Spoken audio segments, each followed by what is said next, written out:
श्री राम कथा में आज सुनते राम हनुमान भेंट। कमल उत्पल तथा मत्स्यों से परिपूर्ण पंपा सरोवर के पास पहुंचने पर वहां के रमणीय दृश्यों को देखकर राम को फिर सीता का स्मरण हुआ और वे पुनः विलाप करने लगे। उन्होंने लक्ष्मण से कहा, हे सौमित्र, इस पंपा सरोवर का जल वैदुर्य मणि के समान स्वच्छ एवं श्याम है। इसमें खिले हुए कमल पुष्प क्रीड़ा करते हुए जल पक्षी कैसे सुशोभित हो रहे हैं। चैत्र माह में वृक्षों की पल्लवी कर फूलों और फलों से समृद्ध कर दिया है। चारों ओर मनोहर सुगंध बिखर रही है। यदि आज सीता भी अपने साथ होती तो इस दृश्य को देखकर उसका हृदय कितना प्रफुल्लित होता। ऐसा प्रतीत होता है कि वसंत रूपी अग्नि मुझे जलाकर भस्म कर देगी। हे सीते, तुम न जाने किस दिशा में रो रो कर अपना समय बिता रही होगी। मैं कितना अभागा हूँ कि तुम्हें अपने साथ वन में ले आया, परंतु तुम्हारी रक्षा न कर सका। हाँ, पर्वत शिखरों पर नृत्य करते हुए मोरों के साथ कामातुर हुई मोरनियाँ कैसा नृत्य कर रही है। हे लक्ष्मण, जिस स्थान पर सीता होगी, यदि वह भी इसी प्रकार वसंत खिला होगा तो वह उसके विगत हृदय को कितनी पीड़ा पहुंचा रहा होगा। वह अवश्य ही मेरे वियोग में रो रो कर अपने प्राण दे रही होगी। मैं जानता हूँ वह मेरे बिना पानी से बाहर निकली हुई मछली की भांति तड़प रही होगी। उसकी वही दशा होगी जो आज मेरी हो रही है। अब तो मुझसे अधिक ही होगी, क्योंकि स्त्रियों पुरुष से अधिक भावुक और कमल होती है। यह संपूर्ण दृश्य इतने मनोरम है कि यदि सीता मेरे साथ होती तो इस स्थान को छोड़कर मैं कभी अयोध्या न जाता, सदैव उसके साथ ही यही रमन करता। किंतु यह तो मेरा स्वप्न मात्र है। आज तो यह अभागा प्यारी सीता के वियोग में वनों में मारा फिर रहा है। जिस सीता ने मेरे लिए महलों के सुखों का परित्याग किया, मैं इसी के वन में रक्षा नहीं कर सका। मैं कैसे ये जीवन धारण करूं? मैं अयोध्या जाकर किसी को क्या बताऊंगा? माता कौशल्या को क्या उत्तर दूंगा? मुझे कुछ सुझाई नहीं देता। मैं इस विपत्ति के पहाड़ के नीचे दबा जा रहा हूँ। मुझे इस विपत्ति से छुटकारे का कोई उपाय नहीं सूझ रहा है। मैं यही परम पंपासर में डूबकर अपने प्राण दे दूंगा। भाई लक्ष्मण, तुम अभी अयोध्या लौट जाओ। मैं अब जनक नंदिनी सीता के बिना जीवित नहीं रह सकता। बड़े भाई की यह दशा देखकर लक्ष्मण बोले, हे पुरुषोत्तम राम, आप शोक न करे। हे तात रघुनंदन, आप यदि रावण ताल में भी या उससे भी अधिक दूर चला जाए तो भी वह अब किसी भी तरह से जीवित नहीं रह सकता। आप पहले उस पापी राक्षस का पता लगाइए, फिर सीता को वापस करेगा या अपने प्राणों से हाथ धो बैठेगा। आप तो अत्यंत धैर्यवान पुरुष है। आपको ऐसी विपत्ति में सदैव धैर्य रखना चाहिए। हम लोग अपने धैर्य, उत्साह और पुरुषार्थ के बल पर ही रावण को परास्त करके सीता को मुक्त कर सकेंगे। आप धैर्य धारण करें। लक्ष्मण के इस प्रकार से समझाने पर अत्यंत संतप्त राम ने शोक और मोह का परित्याग करके धैर्य धारण किया। वे पंपा सरोवर को लांघकर आगे बढ़े। चलते चलते जब ऋष्यमुख पर्वत के निकट पहुंचे तो अपने साथियों के साथ उस पर्वत पर विचरण करने वाले बलवान वानरराज सुग्रीव ने इन दोनों तेजस्वी युवकों को देखा। इन्हें देखकर सुग्रीव के मन में शंका हुई और उन्होंने अपने मंत्रियों से कहा, निश्चय ही वाली ने इन दोनों धनुर्धारी वीरों को छद्म वेश में भेजा है। भयभीत होकर सुग्रीव अपने मंत्रियों के साथ ऋष्यमुख पर्वत के शिखर पर चले गए।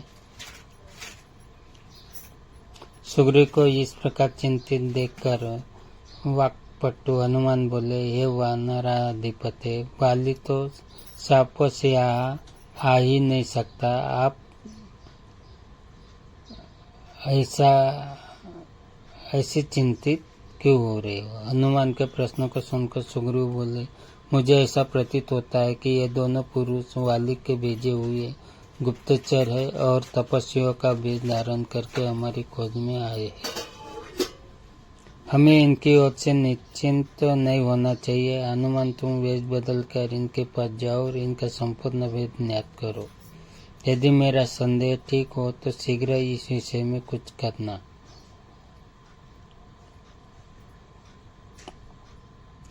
सुग्रीव का निर्देश पाकर हनुमान भिक्षु का वेश धारण कर राम लक्ष्मण के पास पहुँचे। उन दोनों को प्रणाम करके वे अत्यंत विनीत एवं मृदु वाणी में बोले, हे वीरों, आप दोनों सत्य पराक्रमी एवं देवताओं के समान प्रभावशाली जान पड़ते हैं। आप लोग इस वन्य प्रदेश में किस लिए आए हैं? आपके अंगों की कांति सुवर्ण समान प्रकाशित हो रही है। आपकी विशाल भुजाओं और वीर वेश को देखकर ऐसा प्रतीत होता है कि आप इंद्र को भी परास्त करने की क्षमता रखते हैं, परंतु फिर भी आपका मुखमंडल कुंभलाया हुआ है और आप ठंडी सांसें भर रहे हैं। इसका क्या कारण है? कृपया आप अपना परिचय दीजिए। आप इस प्रकार मौन क्यों हुए? यह पर्वत पर वानर श्रेष्ठ सुग्रीव रहते हैं। उनके भाई वाली ने उन्हें घर से निकाल दिया है।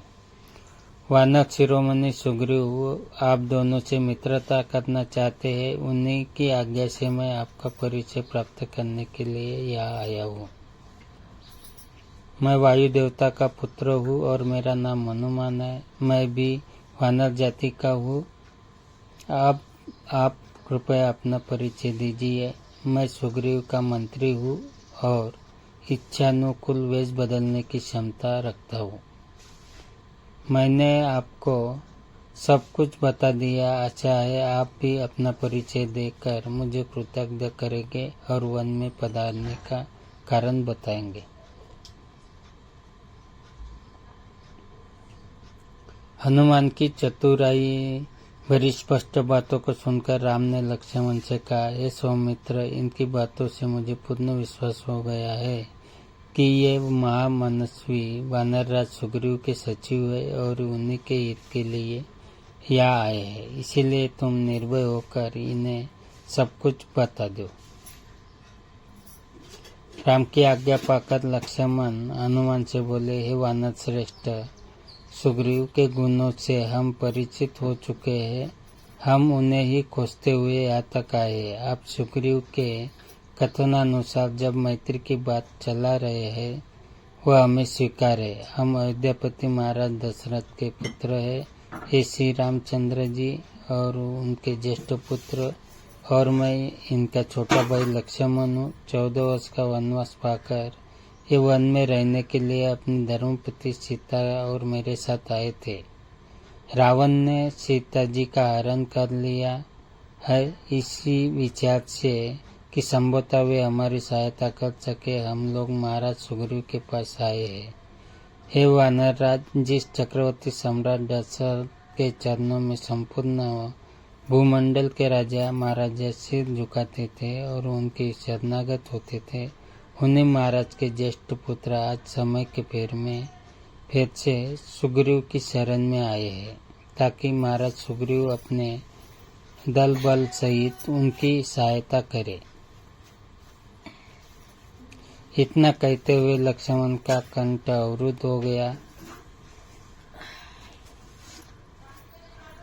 लक्ष्मण के वचन सुनकर हनुमान बोले, हे लक्ष्मण, आप लोगों के आगमन से आज हमारा देश पवित्र हुआ। हम लोग आपके दर्शनों से कृतज्ञ हुए। जिस प्रकार आप लोग विपत्ति में हैं, उसी प्रकार सुग्रीव पर भी विपत्ति की घटाएं छाई हुई है।